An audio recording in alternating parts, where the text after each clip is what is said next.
Hey, welcome back to Detection at Scale. Today I am here with Adeel Saeed. He is currently the technical strategy leader at Kindryl.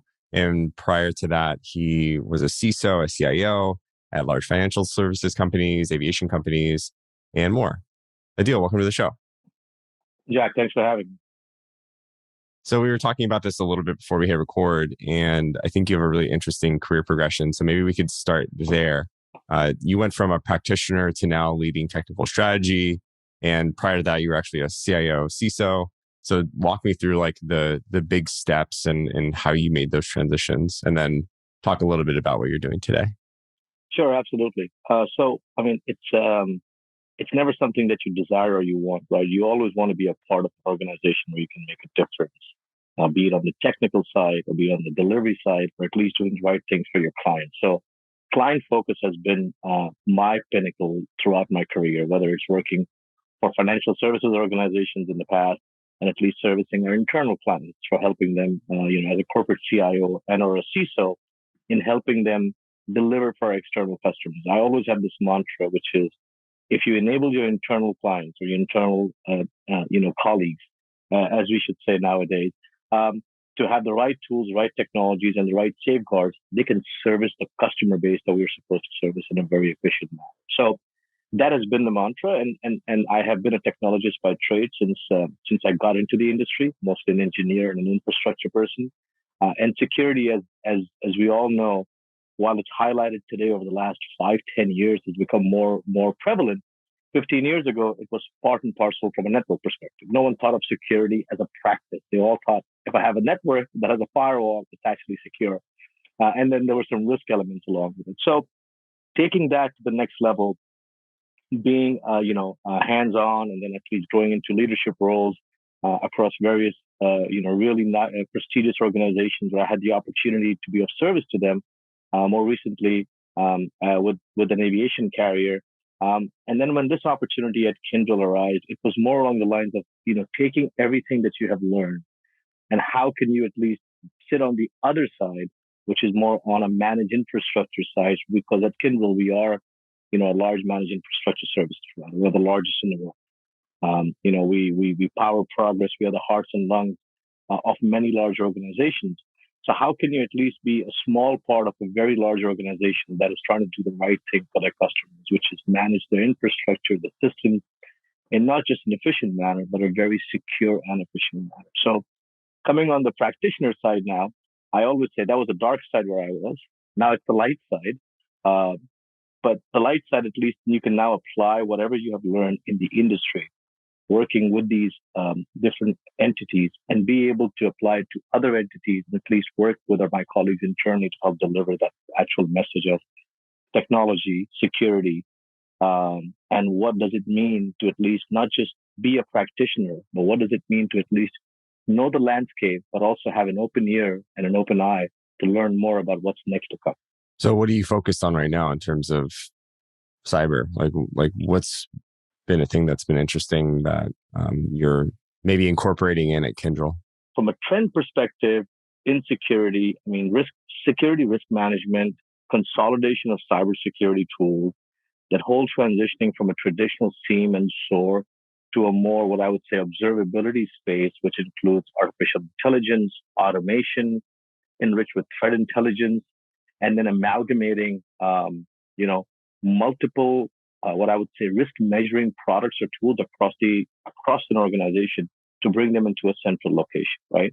And I believe that is what I believe, at least what I have seen in the past, being on the other side, and even working for the organization, is that is what the industry would need and desire to at least from a very myopic perspective, to have a consolidated view of what's out there. Right? So tool consolidation, risk metrics, reporting, and analytics, all within a single pane of glass or a single unified interface, at least to some degree, would be something that would be desirable in the industry. What's been your exposure to doing these things at like a very high scale? So I imagine at the big aviation company, you probably did quite a lot of that, but is it the same sort of environment at Kindryl where you're working with others Because it's a services company, right? So you're working with other companies and implementing. Sitting on the strategy side, the opportunity that I have is, working with our internal colleagues and our practices that are meant to deliver for this, is to work with them closely in not just identifying solutions for our clients, but also working with them to create services which our clients can benefit from. So while sitting at Got it. financial services or the aviation side was more hands-on. Working for other organizations that I have as a practitioner, average tool size from a security standpoint is at least a dozen tools. And all these tools, as you can verticalize them or put them in a vertical, cybersecurity vertical, they were all point-in-time solutions or products that were either implemented due to an issue that you had at a point in time or due to a regulatory demand.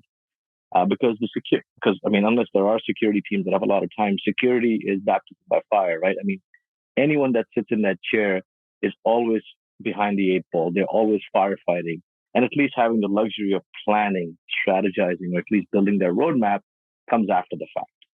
So, and then you have plethora of tools, plethora of marketing terms, and plethora of technologies that might overlap to some degree. I like how you phrase that, where security tools are either adopted because of some regulatory requirement or because something bad happened. It reminds me of a conversation I had the other day with someone where I asked the question, which I'll ask to you, which like resource or experience taught you the most about like practical security?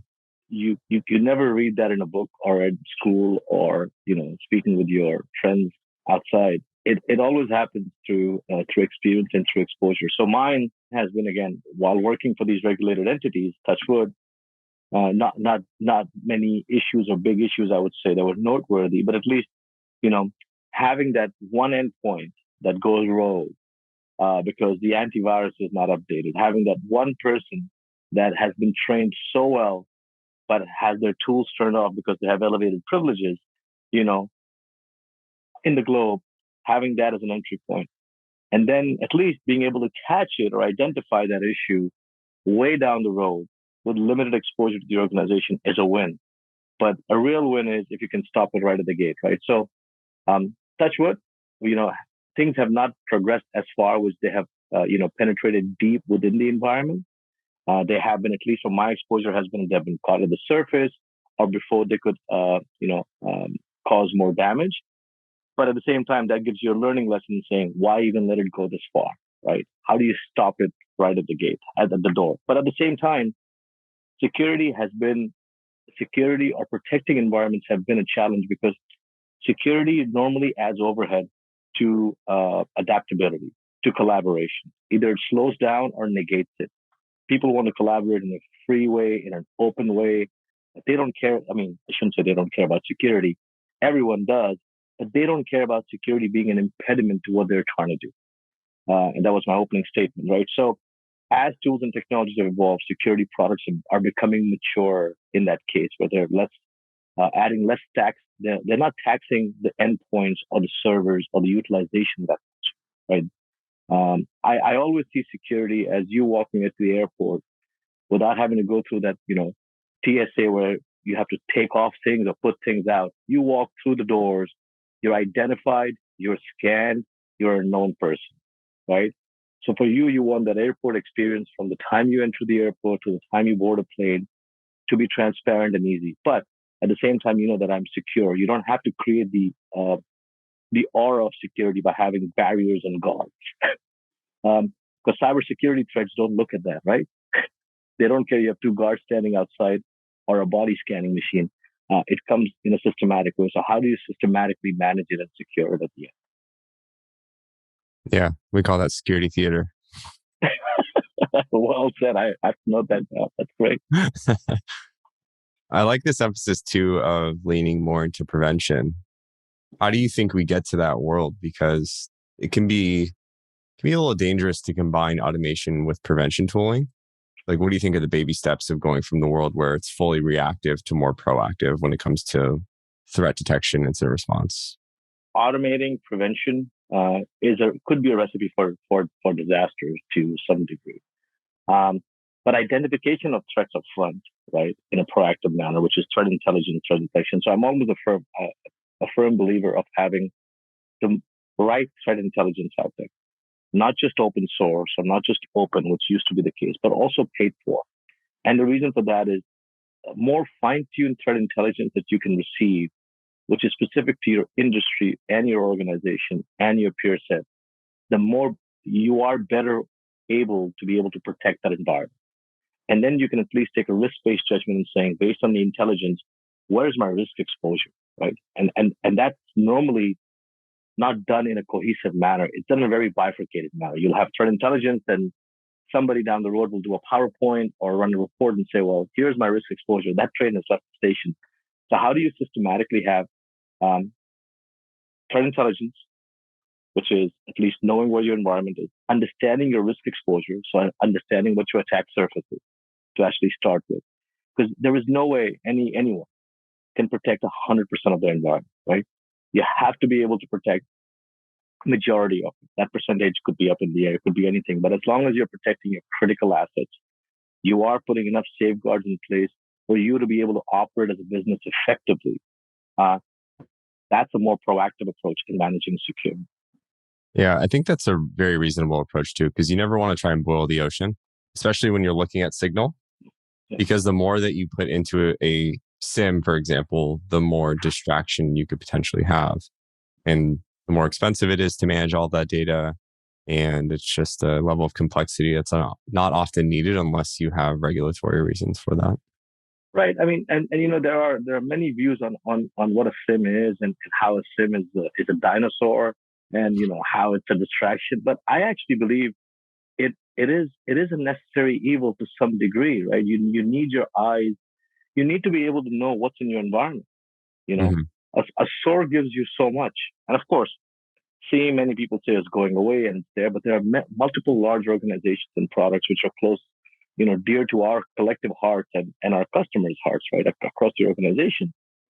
And there are SIEMs that have evolved either from the application monitoring space, network monitoring space, and evolved into a SIEM, or have been traditional SIEMs which are now ingesting or have learned to ingest that data in a more smarter or a more intelligent way, leading into that. So same is same as how you deploy, same as how you manage it. If you want all your logs and your entire environment, including that printer log that comes in that's sitting in somebody's office, yes, you are creating a lot of noise. But again, to the original conversation that we had before, if you identify your risk, you map your risk exposure, and you start covering that, or at least putting monitoring in that space, then I think a SIM could be, forgive the pun, intelligently guided to manage your events, but apply a SOAR type tool on top of that to help that prevention approach in an automated manner, in a measured way. Easier said than done, but it's very easy to Yeah. talk about it. Yeah. When you were explaining that, the layers that I thought of were the the world that we've lived in the past was very reactive. We would get a breach, or you would get notified by the FBI or whoever and say, hey, we found a bunch of credentials here that were posted from 6 months ago. You should probably go figure that out. Going from that world, or maybe even just reacting internally from internal intelligence or threat intelligence or whatever it may be more proactive and looking at signal in a more intelligent way, which for what it's worth, I don't believe is ML based. I haven't seen enough proof that that's a silver bullet. And I think it's really the combination of multiple signals and analysis with multiple ways to really get to the point where things can become higher fidelity and more proactive. And then I think it goes from there to, for the things that we are 80% sure on, we can automate, we should. And humans should only get involved for that 20% that's very, very non trivial and unexpected. And once we get to that world, then I think we'd likely see less breaches. We would see security teams becoming more empowered. The challenge becomes standardization of all the data, to be completely honest. Like, that's always the biggest problem in security is how can vendors and maybe even the SIM providers all sort of shake their hands and be like, okay, we want to make this easier for everybody so we can do the enrichment, so we can do the data modeling, so we can have good proactive detection. But at the end of the day, it ends up being such a big fundamental data problem. It is just a couple of points, Jack. You kind of gotten me really excited on that ML piece, right? I don't disagree, but I believe machine learning, needs a level of maturity, right? And that level of maturity requires all the right disciplinary steps that you mentioned, which is data structure, consistency of data, that orchestration being consistent. But we all know that no two companies, or even within the same organization, you would have the same data types, right? Cloud, not cloud. You can use our cloud providers, but then you are putting different data sets on it. So structured data breaches, at least in my mind, have been few and far between, right? Normally, a breach entry point is unstructured data, where things come into the environment. And the reason it's unstructured data is because there is so much chaos in there. And when I say structured data, it's applications. Yes, you might have a bug in an application or an exposure, but an entry point is an email, as an example. The biggest cause of breaches right out there: somebody, phishing, or somebody sending malware within the organization, or configuration issues out there, right? Which it's a misconfigured network or a misconfigured application. So that theme identification will, I think the more data collectively that we can feed with anonymity, right? Having trust not just between the provider and the servicer and the software provider, but also the entities using it, going into this consolidated manner. Like we are all, friends in arms that have to be able to share that level of data, anonymize it, right? Remove pertinent information which might expose a customer or an entity, but at least give that data set to a lab type approach to create those ML data sets, which could then be used by these team organizations to work with these companies, which again, as a customer, we could utilize, or as a provider, we could implement. I think that level of that's happening in some industries. That's not to say it's not happening, right? There are ISACs that are set up to kind of help that from, whether it's financial services or aviation, but I don't believe it's happening at a scale where it would make a huge difference for the wider community. Yeah, that's a great point. You really need a high quality set of data in order to do that. Because I think the issue we've seen with ML systems and security is they're just highly false positive. Yeah. And then what ends up happening is we feed them through filters and additional processing because we can't rely on it. It's not a world we want to be in, but hopefully some of the work that we're at least doing can help with that, being sort of like a provider that is centered around big data and building the fundamentals for things like that to exist. So what specifically have you been paying attention to in the market when it comes to detection? So from a detection perspective, again, you have your threat detection tools, right? I would say your not even M, X, or Y. It's just your detection and response tools, right? I'm just going to drop the EOs also out there. So not just endpoint or managed detection. I think the XDR marketing term, or is quite relevant. I think you couple that with your attack surface management, which I'm a firm believer attack surface management is still important. That gives you the ability to be able to test and manage your risk, to identify where your gaps are. So that detection and response, those DR solutions that are out there, are getting more and more prevalent. Of course, there's an overlap with traditional AV out there, right? But couple that DR solution with either FIM solution as we started this conversation, with file integrity monitoring or other products, all of that combined to me are data governance, right? Data governance, data security. At the end of the day, true secure data governance is you managing your data, securing your data, managing who has access to what data, and being able to manage that data piece from cradle to grave, from origination to dissemination. So that's what I'm seeing, at least if I were to just aggregate it. Of course, there's a lot of tools and technologies and processes in between, but ultimately the goal is, if I have the right level of security and the right governance on that data set, and if it's really secure, then I could have a malware, I could have a virus, I could have somebody breach my environment, but as long as they don't have access, that data is secure. It's garbled for them because they don't have access to the key set. And I've picked it up. For me, they can come in because breaches will happen. We all know that, right? I mean, it's not that we can never have a breach. We will always have a breach. It's how effective our controls are in identifying it and responding to it. So that detection response needs the right level of control set tools. which are the data governance and the data access tools that kind of go with it.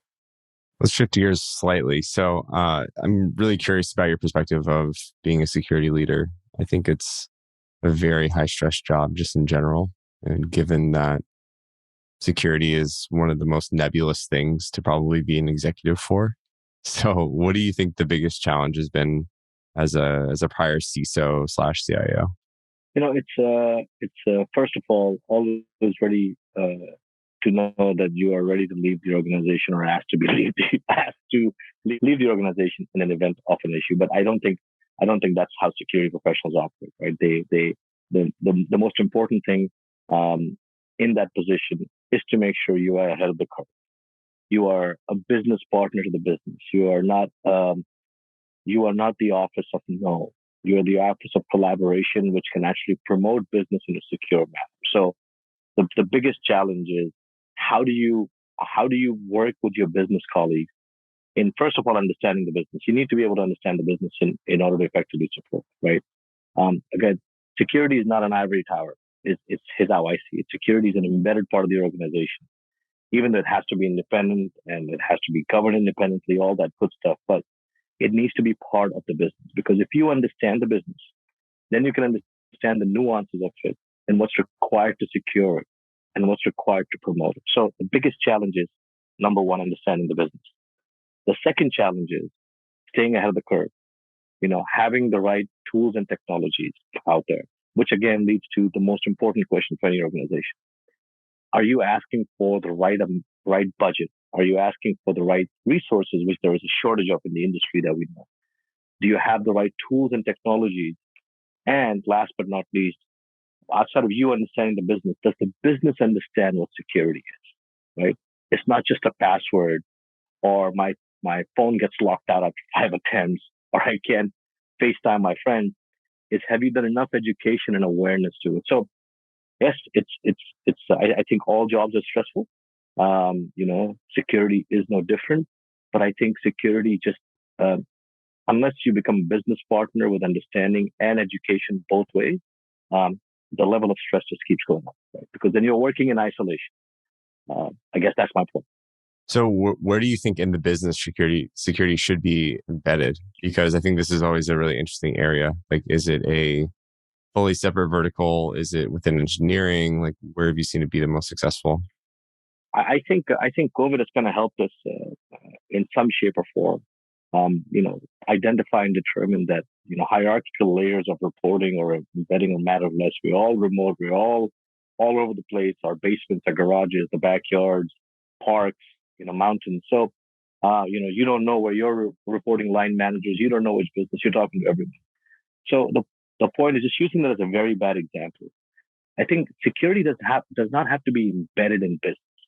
I think security has to partner with business, and business has to understand what security is. Because if you don't understand what your exposure is from a business perspective due to a security event, it shouldn't be a fear factor. Of course, fear drives volume, fear drives all the emotion, and fear drives a lot of budget, right? that comes in. But if you move the fear factor aside and you have more of a rational conversation, which is hard at times, to say, how do you empower business to be able to deliver, but also keep it secure so they can still stay in business? I think that question never gets answered or asked. You present to boards, you present to executive teams and what your risk exposure is, and how many patches are out there, or how many vulnerabilities are there, and what's happening in different parts of the world, or what the geopolitical status is, right? It's very rare where you sit and you say, well, based on our business discipline, this is how our business is shaped. We see this risk exposure if we're expanding our business or managing it. Our risk due to a cyber event because of business could go potentially down. Our revenue could be exposed because of X, Y, or Z, right? And that's working with the business. I almost feel like if you embed security in business, it becomes subservient to it and can always, and actually in most cases might not be that effective, right? Because it could be overridden. But embedding the security knowledge and having that partnership shoulder to shoulder drives more volume. So you're jointly accountable. Security is, but you as a business leader are accountable if you have a security issue. I think that accountability piece has to be there, because today everyone sees in many organizations, if a business gets breached, it's the security team's issue. They should have done better. I believe the business leaders should have done better also in working with security, either explaining to them their business and partnering with them to secure it adequately. It shouldn't be a one-way street. How do you think we build that mind share? Education, not the fear factor. Education, simplicity in security. It's too complex. Seeing source, TDR, XDR, ASM, CPSM, CPM. I mean, it's great for us. How do you explain to business in simple terms what security should mean to them? If I speak with business colleagues, in not the organization, but even outside it, to them, security is my PC locked? Do I have the right antivirus? Am I doing my annual training once or twice a year? And, how do I avoid malware? And, is my crypto wallet secure or not kind of deal as an example. But there is so much more to it in simple terms, not just training, right? It's that awareness piece. Gamification, I think that has come into the market, is a great tool to take your executive teams through. Cyber ranges, right? Educating them on what the exposure is. Classroom training is a good tool, but I don't think it's a very effective tool. Gamification, taking them through live scenarios, your right business leaders, showing them what has to be done, what a potential exposure should look like in real life, I think adds so much value. And having done that before in many organizations, taking the executives through it, I believe that doesn't just instill fear, it instills education where they become the leaders in telling their teams, hey, you should be focused on security, right? Take those meetings, understand the business logic. So it's awareness. It's not just training, it's also awareness. I like the gamification element.